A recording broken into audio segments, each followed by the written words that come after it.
எடுத்துக்கொண்ட விடயம் நவாலிய சோமசந்திர புலவர். சோமசந்திர புலவர் யாழ்ப்பாணத்தில் நவாலி எனும் ஊரையும் பிறப்பிடமாக கொண்டவர்.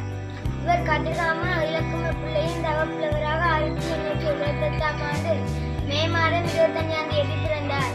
இவர் தனது 15வது வயதிலேயே பாடல்களை இயற்றத் தொடங்கினார். 40 ஆண்டுகள் ஆசிரியரை கடமையாற்றினார்.